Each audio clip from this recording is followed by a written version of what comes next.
वो शदीद कोहरे में लिपटी हुई एक गहरी सियाह और यख बस्ता रात थी।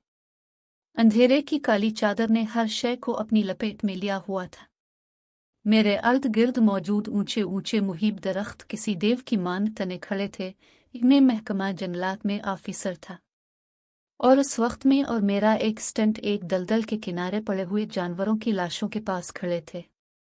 ये 2 भैंसे थे। मैंने झककर टॉर्च की रोशनी में उनका गहरी नजरों से जायजा लिया।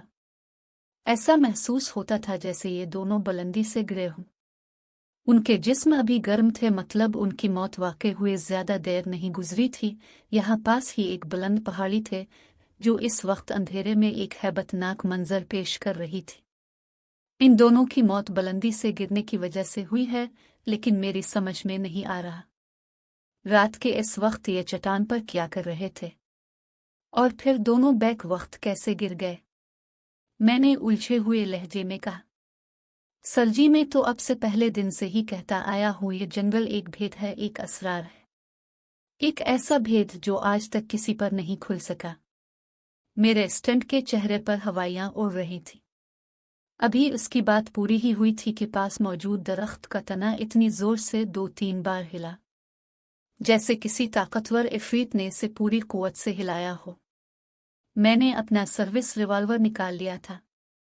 इसके बाद कुछ देर तक वहशतनाक सन्नाटा छाया रहा। इतना सन्नाटा कि इस वक्त अगर पिन भी गिरती तो इसकी आवाज भी वाज़े तौर पर सुनाई देती। मैं और मेरा स्टंट दोनों ही अपनी जगह पर साकित खड़े थे। काफी देर यूं ही गुजर गई, मैं और मेरा स्टंट वहां से वापस आ गए। सुबह हमने वो लाशें वहां से उठवा ली थी। अभी हम इन भैंसों की पुरस्रार मौत के बारे में अंदाजे ही लगा रहे थे कि अगले दिन इसी जगह मजीद कुछ जानवरों की लाशें पाई गईं। ये लाशें गश्त पर मामूर एक सिपाही ने दरियाफ्त की थीं, और हैरत की बात यह थी कि उनकी मौत भी बिल्कुल इसी अंदाज में हुई थी, यानी चट्टान पर से गिरने से, और टाइम भी तकरीबन वही था, जो एक बिल्कुल ही अनहोनी सी और अक्ल से मावरा बात थी। सर जी, मेरे जहन में एक ख्याल गर्दिश कर रहा है, उसकी आवाज़ दूर से आती हुई महसूस हुई। वो क्या? मैंने सवालिया नज़रों से इसकी तरफ देखा। सर जी, मेरा ख्याल है कि जानवर खुदकुशियां कर रहे हैं। मैं उसकी बात सुनकर बे-इख्तियार चौंक उठा। वो अपनी बात कहकर उठकर चला गया, लेकिन इसकी ये बात मुझे बहुत कुछ सोचने पर मजबूर कर गई। जानवरों की पुरस्रार हलाकतें जारी थी, और आने वाले चंद दिनों में हमें इसी जगह से मजीद जानवरों की लाशें उठानी पड़ी। ये बात छपी न रह सकी, और एक रिपोर्टर ने मकामी अखबार में इस बारे में छाप दिया। इसके बाद मुझे हुक्काम की तरफ से इस मामले की जल्द अज जल्द छानबीन करने का कहा गया था। सर जी, मुझे तो बहुत डर लग रहा है, मेरे स्टंट ने कहा। इस वक्त हम इसी चट्टान के एक बड़े से पत्थर के पीछे छुपे हुए थे। ये ठीक वही वक्त था जिस वक्त इस चट्टान से गिरकर जानवरों की अमवात वाक़ई हो जाती थी, और आज मैं तहिया करके आया था कि इस मामले को मंतकी अंजाम तक पहुंचाना है। हम पूरी रात सर्दी में ठिठुरते हुए पत्थर के पीछे छुपे रहे, लेकिन इस रात कोई वाकया पेश न आया। अगले चंद रोज तक हमारा यही मामूल रहा। हम रात फैलते ही इस चट्टान पर कहीं छप जाते, लेकिन कोई काबिल जिक्र वाकया पेश न आया। ये वाकयात बंद होने के बाद मैंने भी सिक का सांस लिया, लेकिन मेरा ये इत्मीनान ज्यादा देर कायम न रह सका। गश्त पर मामूर एक सिपाही ने वाकी टाकी पर एक बार फिर वही जहरनुमा खबर मेरे कान में उंडेल दी। जहरनुमा इसलिए कि अब मुझे ये खबरें जहर ही लगने लगी थी। मेरे जहन में हर वक्त जानवरों की पुरस्रार अंदाज में वाक़ई होने वाली अमवात घूमती रहती थी। इस रात में देर तक नवाफिल अदा करता रहा। नवाफिल और दुआ के बाद मैंने कुरानी आयतल कुर्सी समेत पढ़कर अच्छी तरह अपने ऊपर दम की और घने जंगल की तरफ निकल गया। मैंने अपना यूनिफॉर्म भी नहीं पहना, क्योंकि इस वक्त में ड्यूटी पर नहीं था। कोहरे ने हर चीज को अपनी लपेट में लिया हुआ था। घुप अंधेरे और घने जंगल में मेरी टॉर्च की रोशनी किसी जुगनू की किरण की मान दिखाई दे रही थी। जमीन पर फैले हुए दरख्त के पत्तों पर जब मेरा पांव पड़ता तो सूखे पत्तों की आवाज माहौल में एक अजीब सा समा पैदा कर देती।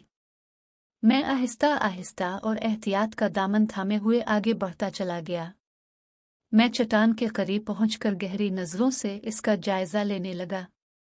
आखिरकार रुक घंटों के जायजे के बाद मैं वहां एक गार के दहाने को दरियाफ्त करने में कामयाब हो ही गया, जो इस जंगल में पाई जाने वाली एक खास किस्म की ऊंची ऊंची झाड़ियों के पीछे छुपा हुआ था। मैंने अल्लाह का नाम लिया और गार में दाखिल हो गया। गार में कई बड़े साइज की चमगादड़ों ने बसेरा किया हुआ था। मैं उन्हें नजरअंदाज करता हुआ आगे बढ़ता गया। मेरी आंखें चौंकना और जबकि जुबान पर कुरानी आयात का विर्द था। अचानक मुझे महसूस हुआ जैसे किसी मखलूक ने मेरे शाने पर छिपटा मारा हो। मैं बिजली की सी तेजी से पीछे घूमा, लेकिन वो कोई चमगादड़ थी जो बिन बुलाए मेहमान पर नाराजगी का इजहार कर रही थी। मैंने दिल ही दिल में उसकी ऐसी कम और तीसी ज्यादा की और आगे बढ़ गया। ये गार खम खाती हुई आगे बढ़ती ही चली जा रही थी। कभी मुझे ऐसा भी महसूस हुआ कि जैसे गार ऊंचाई की तरफ जा रही हो। आखिरकार एक जगह जाकर गार का बज़ाहिर इख्तिताम हो गया। दहाने पर वैसी ही घास नुमा झाड़ियां थी जैसी शुरुआती दहाने पर थी। मुख्तसर सी जिदोजहद के बाद मैं उन्हें पार करने में कामयाब हो गया। अब मेरे सामने एक बहुत बड़ी झील थी जिसके आसपास झाड़ियां और दरख्त थे। वहां मैंने एक अजीब मंजर देखा। झील से हल्की हल्की भाप उठ रही थी जो कि मुझ तक भी पहुंच रही थी, लेकिन हैरत अंगेज तौर पर वो भाप नात सर्द थी। चंद ही सानी गुजरे होंगे कि वहां झील के पास कुछ जानवर पानी पीने आए। मुमकिन है कि यहां तक रसाई का कोई दूसरा रास्ता भी हो जहां से ये जानवर यहां आए। बहरहाल जानवर झील से पानी पीने लगे। फिर अचानक जैसे जानवर किसी चीज की आहट पाकर चौंके हों और फिर अपनी जगह साकित से हो गए। झील के पानी से एक इफरीत नुमा मखलूक बरामद हुई। इसका जिस्म मुकम्मल तौर पर सियाह था।